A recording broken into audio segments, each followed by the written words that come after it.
think those parts, or maybe different people pull out different parts, or different relationship dynamics can pull out different parts. So not only are you trying to figure out how to stay grounded and know yourself and know all of these different parts with one person, then you do that 2 or 3 or 4 more times, because every relationship, I think, pulls for something unique or has different aspects that are going to, yeah, just challenge you in different ways or reinforce different aspects of you or whatever it may be.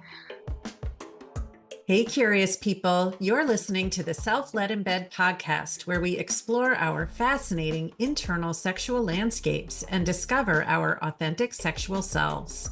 I'm your host, Patricia Rich, a certified internal family systems and sex therapist, coach, and creator of the Self-Led Sexuality model for healing, pleasure, and empowerment.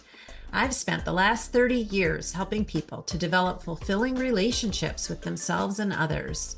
If you're ready for some warm, smart, and juicy conversations, me and my parts invite you and your parts to get cozy and settle in. On today's episode, I speak with Dr. Rachael Meir, psychologist, ethical non-monogamy coach, and author of the book 50 Questions to Ask Before Opening Your Relationship. She shares her personal story of opening her long-term monogamous marriage and becoming a committed throuple or triad, and how she helps her clients to navigate the complex internal and external terrain that ENM or polyamory often includes. I bring the IFS lens to the conversation and invite listeners to notice your own parts as we discuss a topic that can feel activating, liberating, or perhaps a bit of both.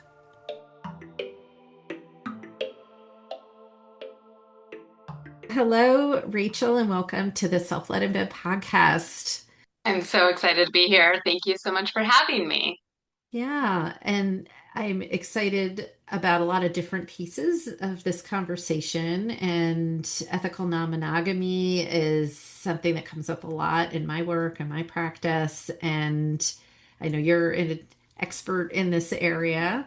And also, there's some interesting ways that I think my work around IFS and self-led sexuality, and then your depth of knowledge with ENM and all the various flavors that that can take on, might be pretty illuminating. So I'm interested to see where this goes. But before we go further, I'm wondering if you could share what you're noticing within yourself as we get started. Yeah, it's interesting because I've done a number of podcasts. I've obviously been a psychologist now for over 2 decades. I've been practicing in the non-monogamy and polyamory space with clients and other folks for, gosh, I guess going on over 6 years now. And yet I still get nervous and I still have the butterflies in my stomach and I still have this sort of competing feeling of wanting to show up as, you said, an expert or someone at least who's knowledgeable, competent, articulate, able to help your listeners or the people that are tuning in to get some sort of benefit and value. And yet I also recognize that I'm human. I don't have it all together. I might strive for perfection and something that I'm also always working on, but that I come with mistakes and I don't have it all together. And I'm in a relationship that also has its own challenges and there's always opportunity for growth. So it's, yeah, trying to be open, honest, vulnerable, but also not feel like I'm failing or incompetent in some way. Yeah. Well, I really appreciate the vulnerability and realness of that. And I think our listeners can resonate too, right? Because we can have lots to offer and lots of wisdom, and we're living our lives as humans. And there's all the complication that comes along with that, right? And so I look forward to a very human, imperfect, imperfect conversation that can include our gifts and our challenges. So appreciate your being here, and especially with the subject that can be as complex and multi-layered as non-monogamy, even any relationships, but adding in the additional complexity that can come with that. But before we go beyond that, maybe you could say a bit about where you're located geographically. Sure. I'm currently in the Tampa Bay area and St. Petersburg, Florida specifically. Nice. And how's the weather there? It's gorgeous. I mean, it's what, January 5th, and I think it's 75 degrees out. I originally came from Colorado. That's where I'm born and raised, and I think it's about 30 or 40 degrees there. So I am very grateful, very happy. I definitely have some jealous parts because it has been gray and cold and icy on the ground here in the suburbs of Philadelphia for a while now. On the one hand, it's been nice because the holidays felt like a real kind of classical winter holidays with snow and lots of cozy opportunities to be cozy in that. But I really like the sun and being able to Yep. wear less clothes. And we had the reverse. We were out on the beach in tank tops when it's supposed to be a snowy, wintry Christmas. So, yep, Yeah. I hear you. And are there any aspects of your identity that you'd like to share? Sure. So I identify with pronouns she, her, a bisexual woman who's in a triad or a throuple relationship. I've got two partners, Aaron and Casey. I come from an upbringing of both a Jewish and Catholic background, as well as liberal and Republican. So I feel like I've had a fairly diverse upbringing and things that have helped to just shape me for who I am. But it's always something that seems to evolve and grow and change based off of new things I learn about myself. So you've shared that you're in a throuple, and I wanted to ask you about your personal journey into ethical non-monogamy, and I'm curious if Yeah. you're willing to share a bit about that. You can ask me anything. And that's so much of why I love the work that I do and I think has helped in my coaching and therapy work is being able to have both the lived experience along with the clinical experience. I was raised, as I think many people are, to find your soulmate, your one, to have, at that time, it was definitely a male partner in a mononormative relationship, kind of the Disney happy ever after kind of story. So I met Aaron when we were 18. We were together about 7 years before we got married at age 25. Had the plan to have children and a house in the suburbs with good schools. And shortly before my 30th birthday, after neither one of us had ever actually talked about whether or not we wanted kids, brought up the subject, quickly learned that neither one of us were interested in having children. That also opened the door to conversations around sexuality and experiences. We had been together for so long since we were so young and learned about the swinging lifestyle. And we were in Colorado at that time. And so we ventured and made our way into some different lifestyle groups and lifestyle clubs and got the chance to explore more casually, just especially for me as a woman who had always been just with a man intimately, got the opportunity to see what that was like with women. And it was great. It was wonderful during our time in the swinging lifestyle. We had learned about polyamory and learned about people that were building relationships fully, living together, raising kids together, buying homes together, sort of doing all of the quote unquote typical relationship escalator of a monogamous two-person relationship. And it kind of blew my mind. As much as I was enjoying and loving the swinging lifestyle, I wanted to have a deeper, more committed relationship with a woman, just like I had grown to have with Aaron.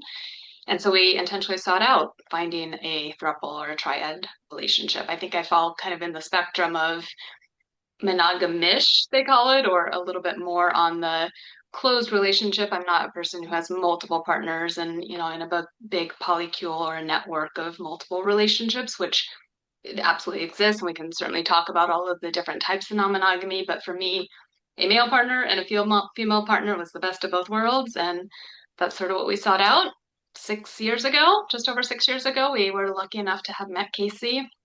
And it was, and I fully 100% understand this is not common and it's not always as easy as our relationship story might seem, but the three of us connected pretty intensely, pretty quickly on different but fairly equitable levels. And so here we are, 6.5 years later, doing the thing as three.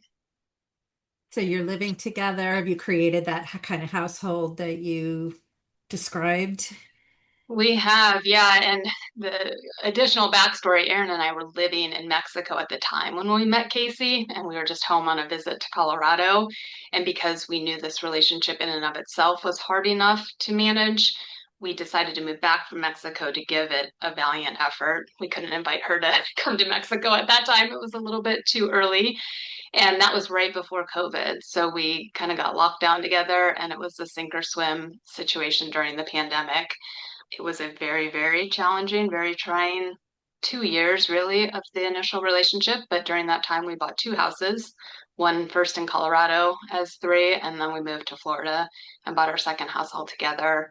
And then in November of 23, we had our commitment ceremony to demonstrate to friends and family that this was something between all three of us that was real and hopefully long term.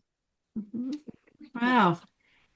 And I'm curious how that was for you, if you were out about your exploration from the beginning, or if there was kind of a process, and how did you make those determinations about Yep. coming Yeah. out? No, for about 7 years in the swinging lifestyle, Aaron and I told a handful of people at most. And it was mainly, a lot of it was fear, fear of judgment, fear that we were doing something absolutely wrong, taboo. It was fear of the ramifications at our jobs and our careers. So most of it was discreet. At the time that we met Casey and we made the decision to move back from Mexico to the United States, I basically dropped this entire bomb on my family of being bisexual, having been in the swinging lifestyle for the last 7 years, and now moving back from a different country to the United States that I swore I was never going to come back to for a woman for this triad relationship. Needless to say, it caused a lot of big feelings and big emotions for a lot of people, and it was very, very difficult. Also, right after giving all of that information, my father passed away in a pretty tragic way. So it was Mm. a lot for the family to handle, and a lot of lessons learned and things that I now help and coach some of my clients through, perhaps based off of my own journey, but it's my journey. And yeah. Yeah. Yeah, I appreciate you sharing that. And I could feel my parts all Mhm. over just listening, like excited, and how bold and brave and courageous to really chart your own course in this way and be true to your own desires and what was showing up for you in your life. And then, just feeling that, the parts of me that are so tuned into protecting other people's feelings or not wanting to rock the boat, or all those, that's my system, but they're just listening like, oof, what would that have been like? And could we have ever done that? And, just, and just imagining that times three, even. Like, I wonder if you telling your family was a different experience than your two other partners coming out to their families. It was, and we've actually now, especially, the further we are in this relationship, can look back with a whole different lens. But at the time, what felt like drama and felt like gossip and felt like a lot of people talking behind our backs and having whatever sort of language or comments, it really was all based in fear. And like for me, it was the fear that either I was truly lesbian and running off with a woman and, had always been with Aaron just because that's what I was supposed to do, or for Aaron's family that he was running off with a younger model, or again, he'd be left by his wife of 20 years for a woman. For Casey's family, it was that she's going to just get discarded after a certain amount of time, being this established couple's play toy.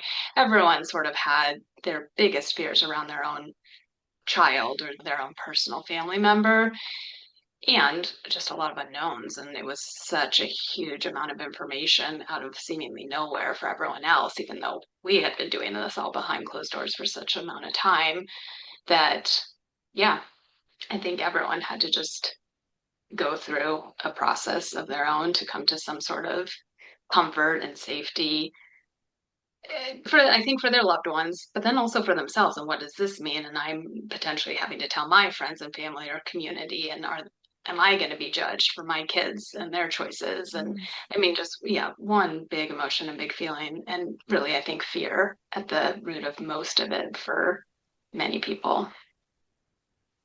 Yeah.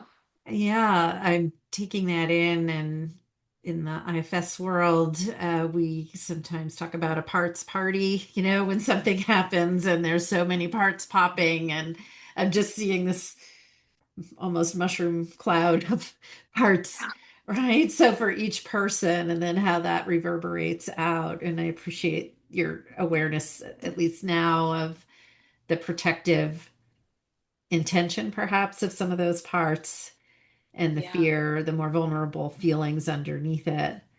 Right? Like, will Yeah, I because I would say will I initially, lose my place? Will I lose my place in my community because of something I don't have any control over? Or do I need to protect my child from something that they maybe, are not seeing for themselves or something like that? absolutely.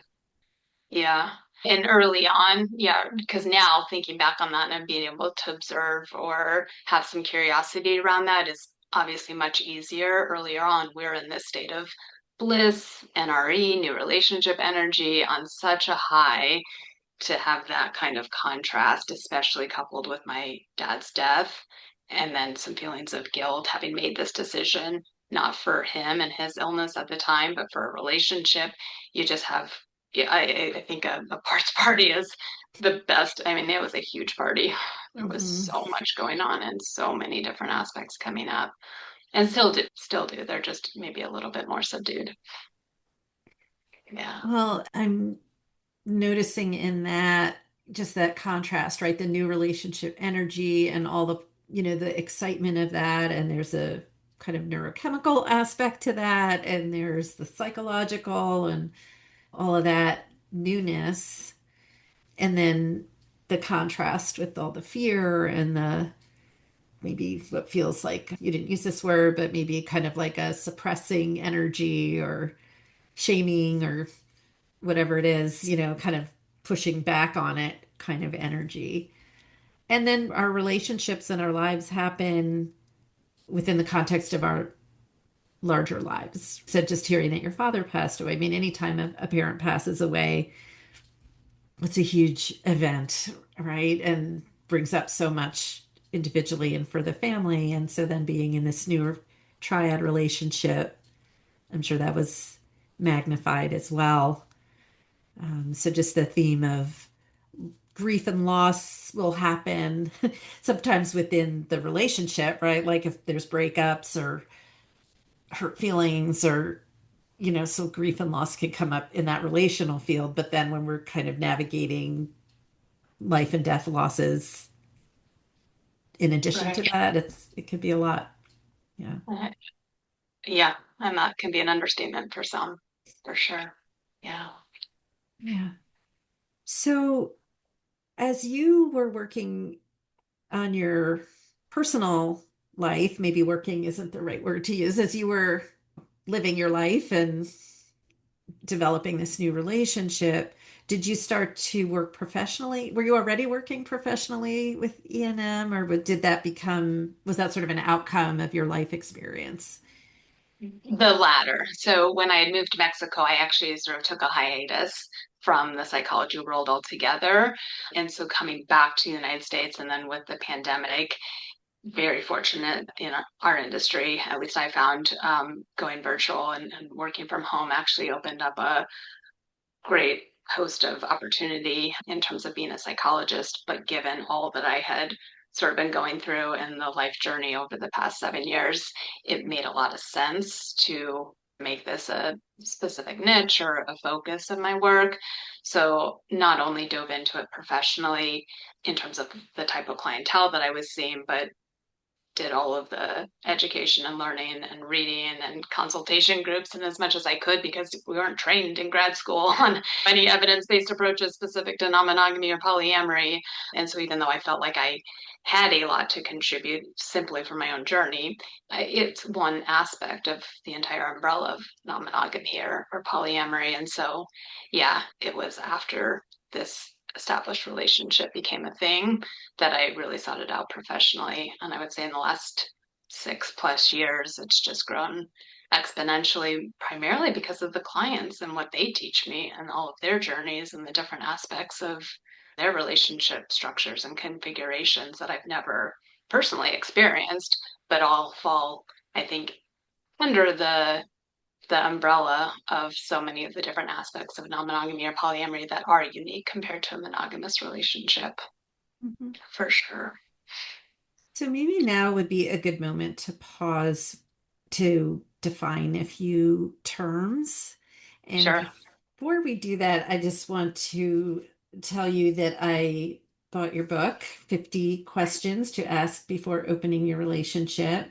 It's a very pretty and fun to handle book, which has all these great conversation prompts. But you have a glossary. You define a lot of terms in this glossary. And I guess starting with ethical non-monogamy and polyamory, Yeah. Yeah. how would are those, I don't know if they're if you would define those differently from each other, and maybe for our listeners, just you could say a bit about what those Sure. mean to you. Sure. Yeah, I think about it as like a tree, an ethical non-monogamy, or you'll also hear consensual non-monogamy as the overarching umbrella. And anything almost other than monogamy falls under this big tree of branches. Polyamory is one of those branches. And I'll go back and explain these in a second. But swinging, which I was just talking about, is a branch. Open relationships are a branch. A triad or a throuple is a type of a polyamorous relationship. You have relationship anarchists, you've got just a whole variety of different types of relationship dynamics and relationship configurations or structures that would all fall under the bigger umbrella of non-monogamy. And the reason that we use ethical or consensual non-monogamy to preface that is because it's not cheating. It is very much open, honest, transparent. There's consent, there's agreements and boundaries that go into creating and cultivating whatever relationship dynamic you want with two or more people. And maybe someday we'll be able to drop the ethical or consensual and we'll just know that non-monogamy is a valid form of relationships outside of cheating or affairs, right?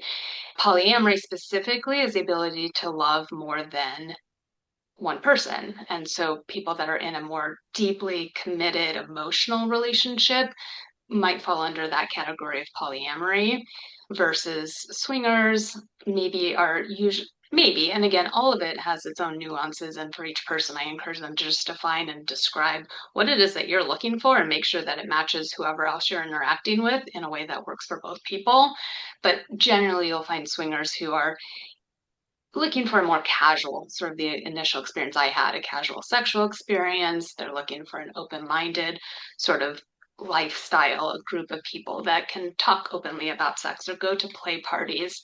And it tends to have more of the behaviors or the activities based. It doesn't mean you can't cultivate or develop emotions in that space, but it's different than, say, the three of us building a relationship, having our own two off relationships within the throuple dynamic. And I Okay. could keep going into more, but is that Yeah, sufficient? no, that's a great way to get us started. Yeah. And there's so much to learn, right? And I know over the years I've been learning, and I'm curious what you would say about the trend, because it certainly seems like it's trending. And I always wonder how much is courageous people like yourself who are sharing who you are and who you love and what your family looks like more publicly, and if that's bringing people more out to be known, and how much it's really a trend, people, just more and Right. more people choosing E&M. And I'm Yeah. curious what are your thoughts about that? I think the aspect of non-monogamy is not new at all. And people have been practicing or living in polyamorous relationships or different communities and social groups are definitely not new to non-monogamy. The latter, and I even noticed, I think, a shift with COVID and with so much more in social media, people coming out wanting to find different ways to relate, to find their community groups. There's an aspect of just people feeling more courageous or more comfortable in being other than the sort of norm or the way that we're guided or taught to believe is the right way versus there's any way that's right for you is a possibility. And when you can connect with other people who also believe that, then you feel supported and encouraged to express yourself or be your most authentic self. So I think it's more on the comfort level of people just coming out and disclosing things that they may have been practicing or living for a long time and just didn't feel safe to do so, or didn't feel like they would find others like them and maybe felt like they were unique or abnormal. Yeah. Something that is always interesting to me, both as a professional and in the personal communities or circumstances that I've explored, is that, I guess when I was younger, I had this idea like there's certain types of people who are non-monogamous, and maybe I would have some stereotype in my mind. And then the more I've explored and been exposed, it's like, okay, this is a really diverse group of people. Like you would never pick these people out of a crowd as, being particularly sexually adventurous or having a different alternative lifestyle. You wouldn't, like there's so much diversity and it cuts across, I think, so many different socioeconomic Yeah.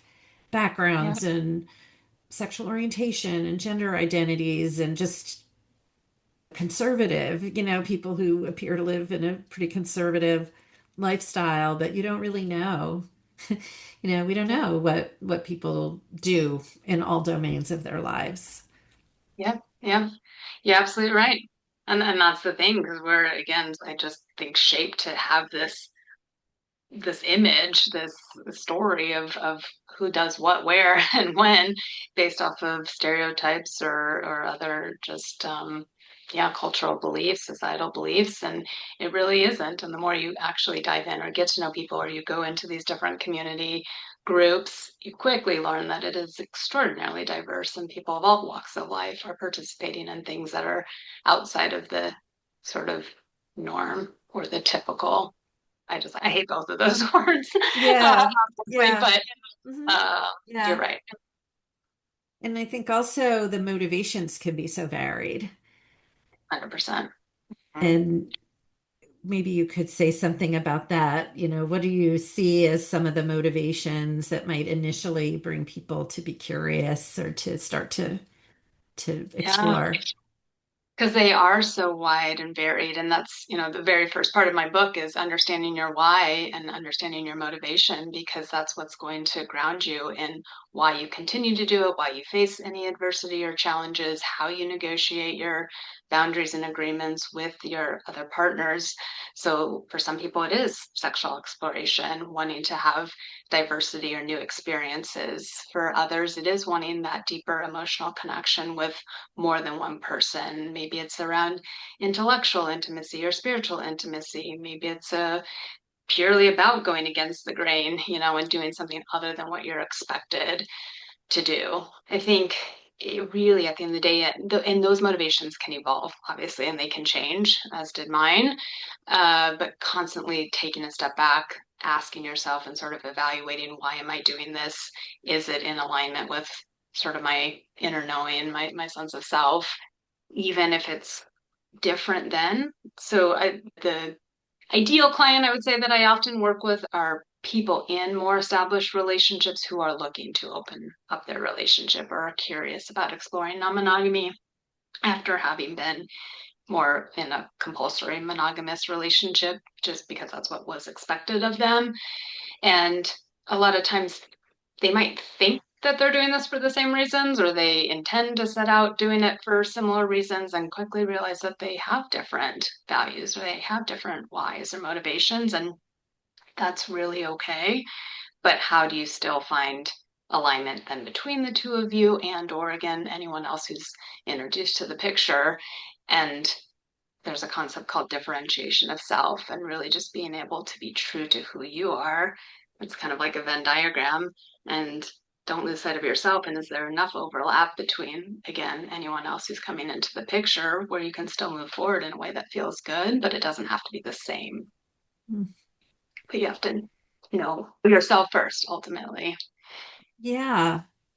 So if we focus on that area that you're particularly specialized in, which is helping couples, people who are starting out as a monogamous or close to monogamous couple who's considering opening their relationship, I'm hearing an invitation to get to know yourself better, to slow down, maybe not hit the gas pedal super fast and to get curious about your own motivations and hopes and fears. Am I hearing that correctly? Absolutely. And especially the longer you're in an established relationships, you find that you tend to morph as one, right? Whether it's called codependency or if it's just the natural evolution. Aaron and I were together since we were 18. By the time we met Casey 20 years later, we are literally different people ourselves, but so much of what we had done, we realized was intertwined and integrated with one another in a way that we really had to tease apart. And what do I really want? What does he really want? What anyone else that we were interacting with, what do they want and does it match up? But if you're so entrenched or engulfed with the other person, it's really hard to know if what you're doing is right for you. And then you find yourself, I think, competing with those different parts. You might end up taking one for the team, or you might do something that's going against an internal safety or boundary, or that's when some of these unhealthy aspects of controlling behaviors and trying to manage your anxiety often come out because you find yourself maybe doing something that's actually not best suited for you, or you haven't been able to express your true needs or wants based off of your desires, your motivations, your why. Yeah. Hmm. And I'm kind of feeling into all those different aspects of it. And kind of part of me is asking, well, how would I know what I want if I haven't tried it yet? Totally fair too. And I also tell people all the time that it is going to be trial and error. And you take that first stab of asking yourself, do I think this is about my sexual identity or sexual exploration? Do I think it's more about developing a deeper relationship? Do I think it's about, and try that out, try a hypothesis per se, and then you have to remain curious and without judgment and recognize that there's going to be hiccups or obstacles that you come across, but are you willing to just learn from that and say, okay, what worked well? What didn't feel so great? What might I do if I were able to do that again? How would I do it differently? And it's an evolution and it's a growth, huge growth opportunity for most people that come into this and do it intentionally. And I think that do it, I don't want to say well, and I don't like to always, rank order good or bad, but that feel like they find value in it or it somehow enhances a relationship that was already pretty good. It can grow exponentially because of the willingness to just learn about yourself or to, yeah, go through this trial and error process. Yeah. Yeah. I'm kind of hearing from some other parts here who are, there's a certain safety and comfort in especially in a longer term relationship, and I hear this from people I speak to a lot, like, why would I mess with that? Why upset the apple cart? Why introduce all this complication? It's enough to manage one relationship. Why do I want to do all this disrupting?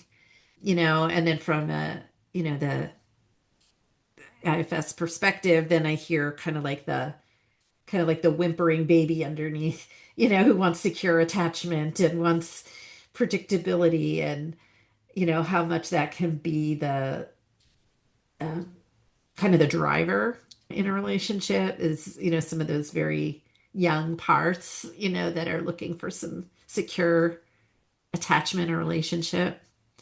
And then on the other hand, knowing how people can get stuck, how we can just stop growing in our lives, and how stimulating and how vibrant a life can be when we're not afraid to take risks, Right. and kind of sit back in that what feels like a security blanket, but often isn't as secure either as we might think. Right.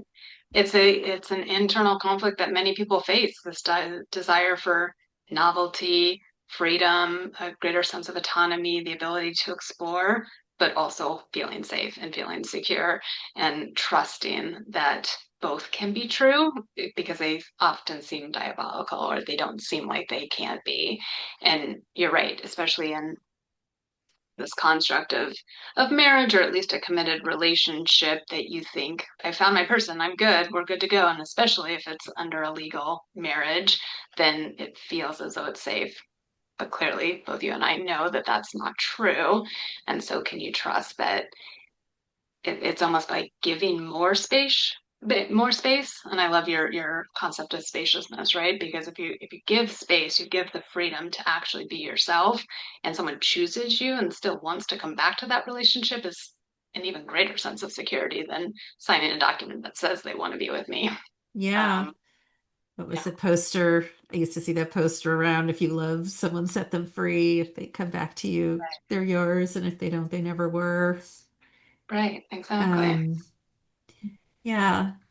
And this, I appreciate your referencing spaciousness. And that's part of what I call the six S's framework that I've developed. And these S's can be kind of like ways to notice how much we're feeling like our authentic selves in this, and we're kind of coming from a sense of feeling safe and sensual and spacious and sensitive and with access to our own sort of authentic steaminess and passion and aliveness and Yeah, satisfied, not just in the sense of sexually satisfied, but sort of like this, I feel satisfied in that I'm embodying my authentic self.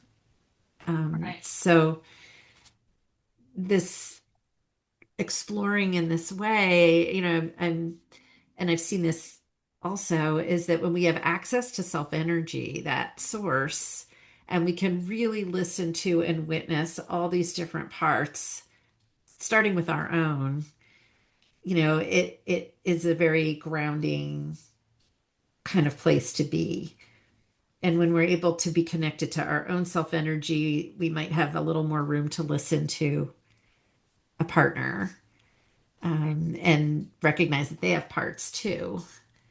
And it's an interesting lens. And I think the S's are sometimes a good landmark for people as they're moving through some of the experiences and choices around this.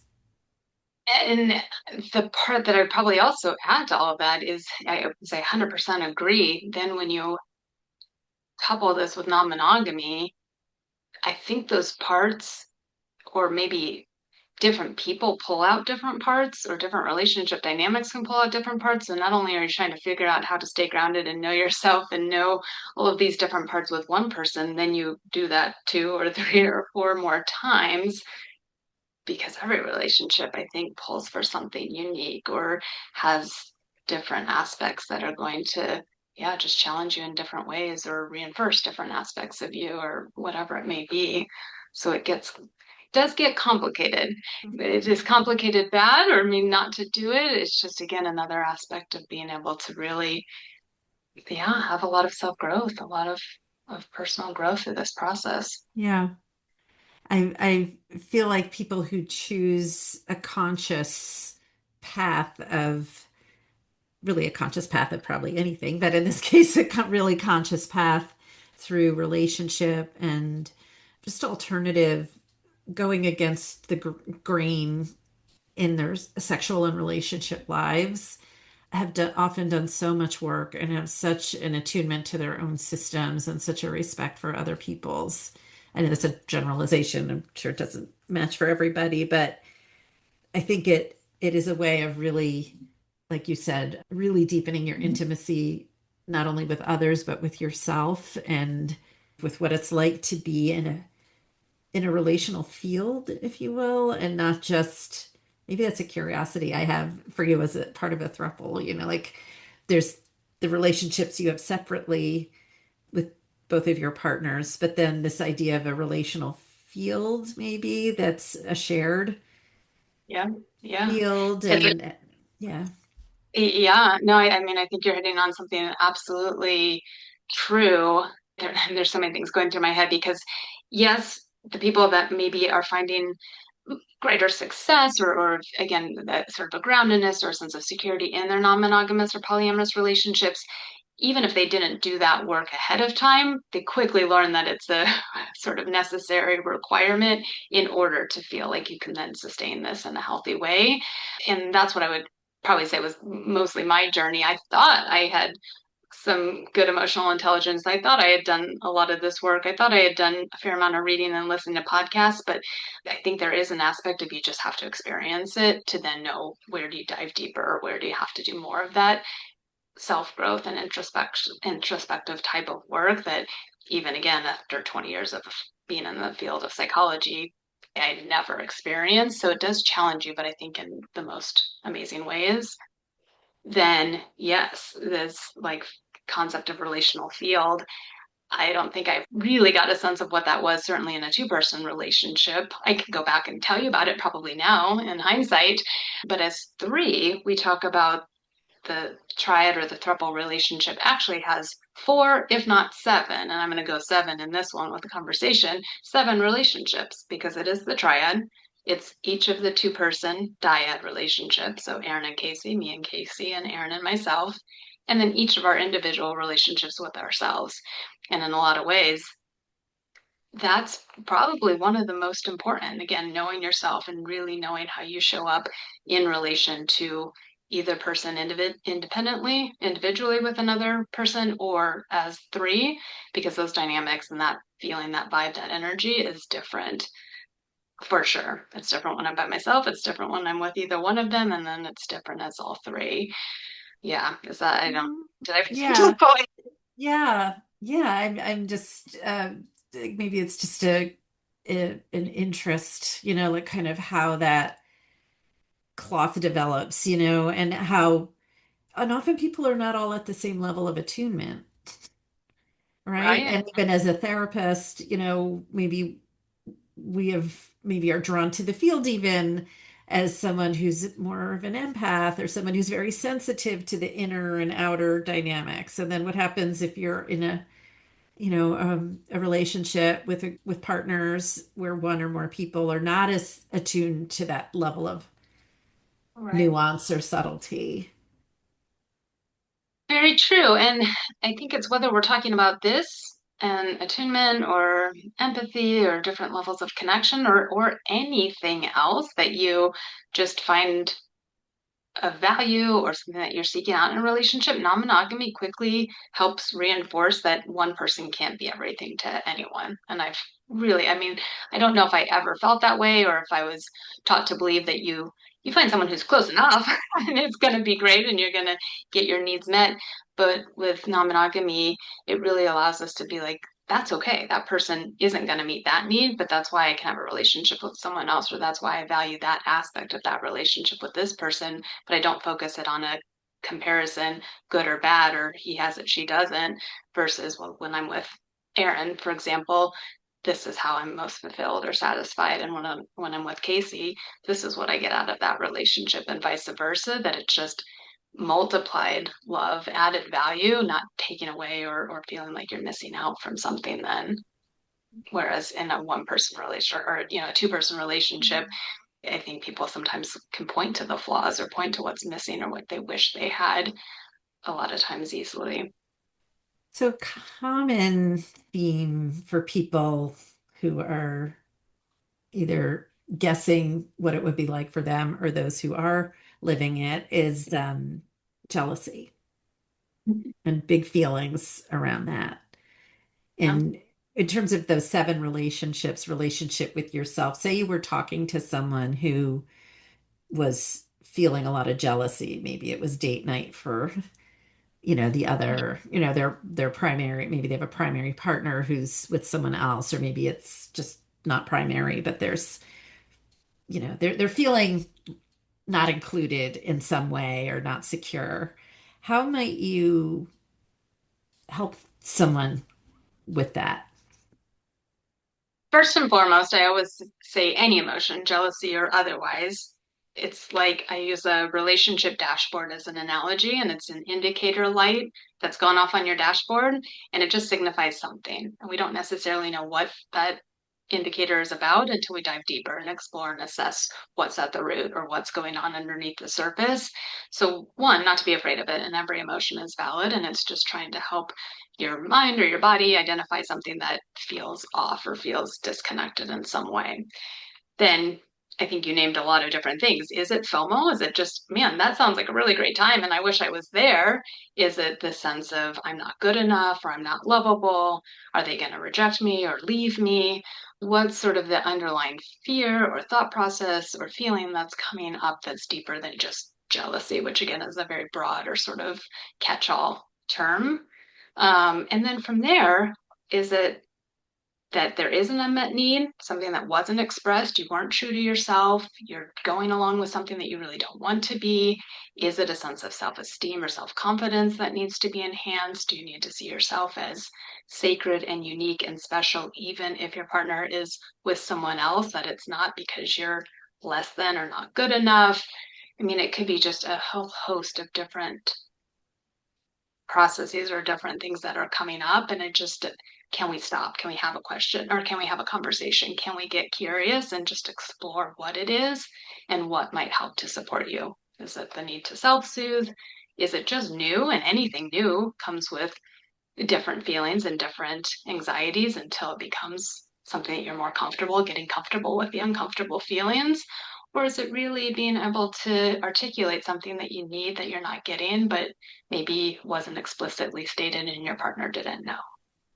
I love all the layers of that and not just taking it at face value and getting curious and listening. Yeah. And then another term is compersion. Can you say a bit about compersion? Yeah, compersion sometimes is referred to as the opposite of jealousy. It's having excitement and feeling pleasure from your partner's happiness. So if you were to watch your partner kiss another person or have sex with another person and you get really turned on or that makes you happy, that would be something called compersion. It's definitely not a necessary aspect. You don't have to feel that level of compersion to be able to be non-monogamous or to have a healthy non-monogamous relationship by any means. And some people feel like they're failing or they're not doing this if they don't feel that.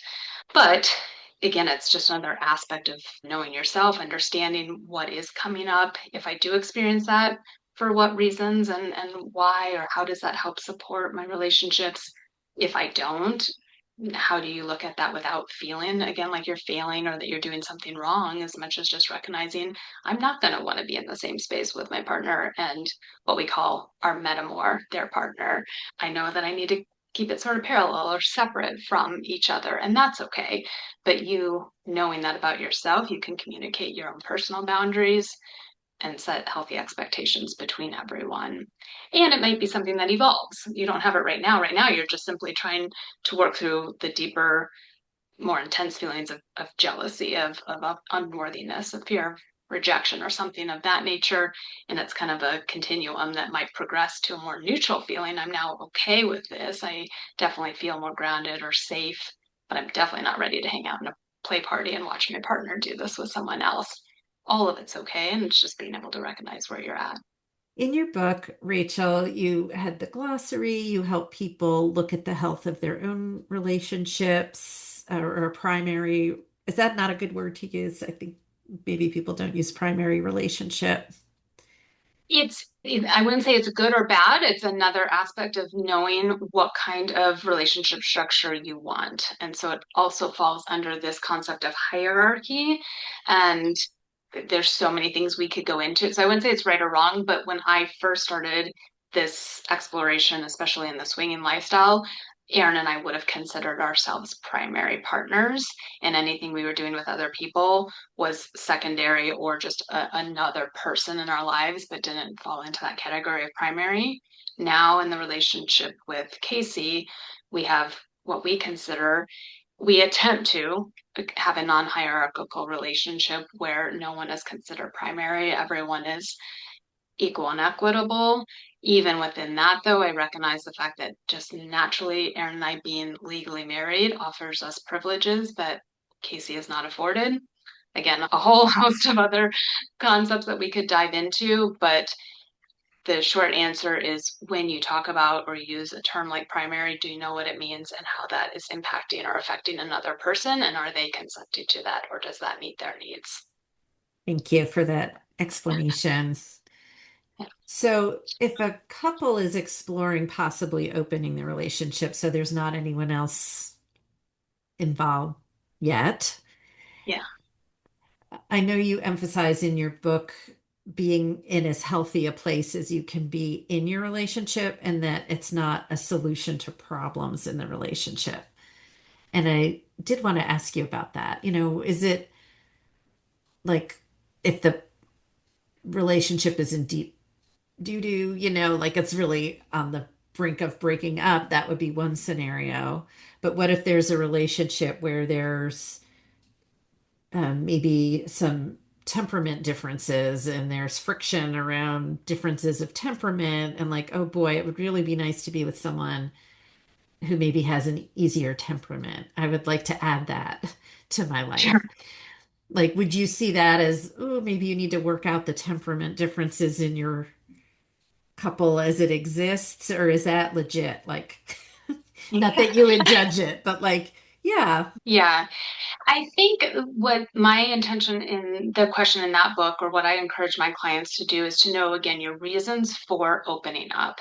If it is to fill a void or to fix a problem that either one has not been addressed, and it's like, let's just do this thing because in my mind, if I have that, then everything else will be better in my current relationship, that's likely not going to go over well. And most of the problems that already exist are going to be amplified if they're not addressed initially. That's different than recognizing that we may have some sort of discrepancy. There may be an aspect of our relationship that isn't highly compatible. Can we name that? Can we discuss it? Have we attempted to try to resolve it? If there's a desire discrepancy or some sort of difference when it comes to sexual needs, have you had those conversations? Have you at least been open around what it is that each other wants or needs, why someone's desire arousal might be lower, and address other parts of their love languages that maybe just aren't being met before saying, well, I just can't fulfill or satisfy you, so go get another partner, right? So I think it's the process and the approach that's most important.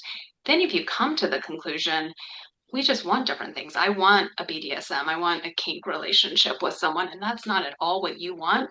Great. We don't have to be the same. We don't have to have the same interests. We don't have to want the same things. Or, yeah, maybe an aspect of your temperament is just so different that being together or only having the two of you in relationship, that's actually fueling the fire or adding more conflict than if you had some space from one another. And that temperament is great and exciting in certain aspects, but then you want some stillness or groundedness or someone else who seems to match your energy better.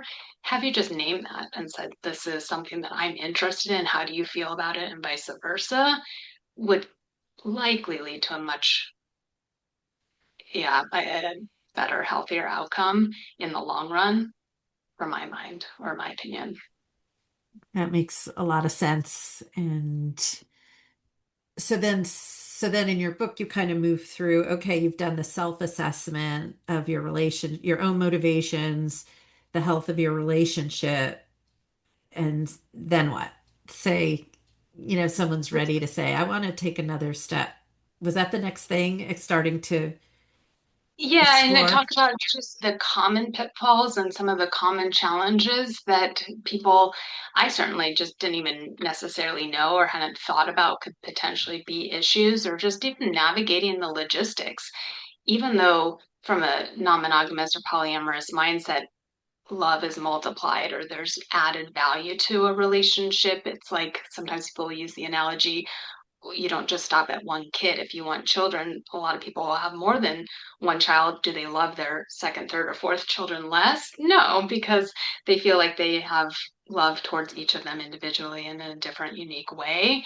That's what a lot of times people from a polyamorous or non-monogamous mindset might feel, but resources are limited. We all have 24 hours in a day, 7 days in a week. There is maybe so much money in the bank accounts. There are different things that are finite, even if you could love infinitely, right? And so I think it's having those conversations around what do we want to maintain unique or sacred or committed in our current relationship? Where are we willing to grow, change, evolve, expand? If we're going to go on dates, is it with people that we may know and interact with locally? Do we want to make sure that it's farther away in distance or proximity, because right now we're not willing to come out. We don't want to, disclose that we're doing this, even the whole coming out process. There's just lots of different logistics and aspects that having that conversation up front rather than trying to deal with it after the fact at least helps set the stage or might help set you off on the right path. Again,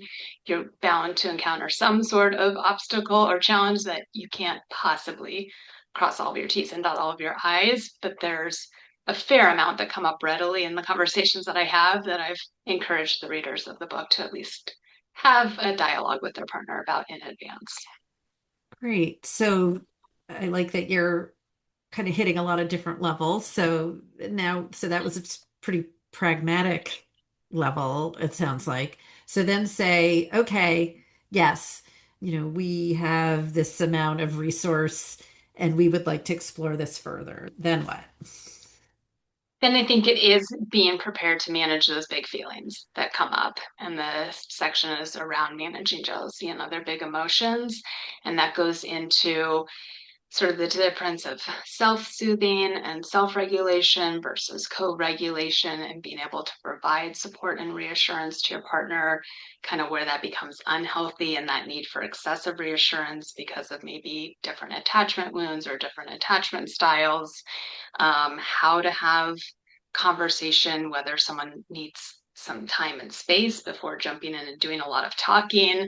There's just different aspects of how you deal with the big emotions or what you're needing for yourself based off of your own individual response versus your partner or partner's responses, and how you're going to cope through those. Mhm. Because inevitably they will. As excited as you are, you're ready to go, you feel practically or logistically like you've got this. I think most people are just caught off guard and they don't know when it's going to hit them, but at least having a plan for when it does can also be helpful. So kind of predicting for people that these big feelings are likely to come is helpful. Yeah. And it's okay. It's And you okay. listed resources in the back around like where to find people. It's not the easiest thing probably to find your unicorn or your dragon, right? Or just to start to send out feelers and if you want to be with people who also are on the up and up about everything. Can you say anything about for people that would be curious, like where do you start? Yeah. I would say you again want to ask yourself, do I like the in person, meaning someone sort of genuinely physically? Do I like the virtual online aspect? There's plenty of dating apps, there's online Facebook groups, different social groups that you can do all internet based or app based, or you can go to in person events. There's things called munches or different non monogamy polyamory meetup groups. There's conferences and workshops. So part of it is just knowing kind of the time and effort and energy that you have to invest, where you feel safest, whether or not you're out or willing to potentially expose yourself. I know for Aaron and I, one of the things when we first went into the lifestyle club, my biggest fear was, well, what if I see someone I know? What if someone is there? Was terrifying initially, but then I reworked it in my brain. Well, if they're there, they're also there. So, it starts to change things. But asking yourself some of those questions, are you doing this simply to gain more education and knowledge and awareness about it without actually taking the next step to practicing or involving yourself in it? Then maybe you're listening to podcasts or reading different books. So I think it's what part of the journey you're on and what you're trying to achieve, but knowing that if you Google anything and add non-monogamy to the end of it, you're bound to find something out there. And I've had clients in the most remote areas still be able to find partners that they connect with or community groups that they engage with. And so it's putting in the effort or the investment to just seek out what's there, knowing that it really does exist. So, is there anything else you'd want to share about the book? The ending of the book, I also emphasize just celebrating your wins and celebrating all of the steps along the way, because I think it's like if you go to climb a mountain and you just look at the top peak, you can feel like you're never getting there. It's so hard or so effortful and you're exhausted, or you might encounter just these different things along the way that challenge you. But if you stop and appreciate sort of the view or the scenic route, or you look back and say, wow, remember when we were there a week ago, a month ago, 5 years ago? It really is so much of the journey rather than trying to get to someplace, because that destination seems to change for most people. And so, how can we just support one another, reinforce that we had great communication this week, that we worked through a big emotion in a way that felt supportive, we felt better interacting with metamors or our partners, whatever it may be, just patting yourself on the back and congratulating one another. I love that. So, how can people find you? So on most of the social media platforms, LinkedIn, TikTok, Instagram, Facebook, it would be at Dr. Rachel, Rachael Meir, Meir coaching, at Dr. Rachael Meir coaching. My website is drrachelmeir.com. And you can email me, but it's a long email with all of that stuff in it. I'm sure we could put it in the show notes. But if you search my name, you're bound to find me somewhere online. And we will definitely put your resources in the show notes. And maybe before we end, you could share with us something that you find pleasurable in life. That is a great question. For me, honestly, this is going to maybe sound cliche or too broad, but whenever I am just flowing, it just feels right. It doesn't feel like you're battling some resistance. It's not that, should I be doing this? What are others going to think about me? Do I have something better to be doing? I'm not thinking about, work when I want to just be relaxing. If I'm just in that flow state, or I'm just in that place of this feels right, that's inherently always pleasurable. Love that. Yes, awesome. I've loved having this time with you, and I've learned a lot. And I invite listeners to, again, just take stock of, what are your takeaways from this, whether you're here with just passing interest, or maybe you have a deeper kind of personal interest or professional interest, just to notice those parts of you. And I will put all the information in the show notes. And I thank you again so much for spending this time on the Self-Led in Bed podcast. Thank you, Patricia, for having me. It's been wonderful, and I really, really appreciate it. Thank you for listening to the Self-Led in Bed podcast. Check us out at www.patriciarich.com/podcast, where you can sign up for a free guide to the 6 S's of sexual self-energy. And if you liked this episode, please subscribe and share it with a friend. Until next time.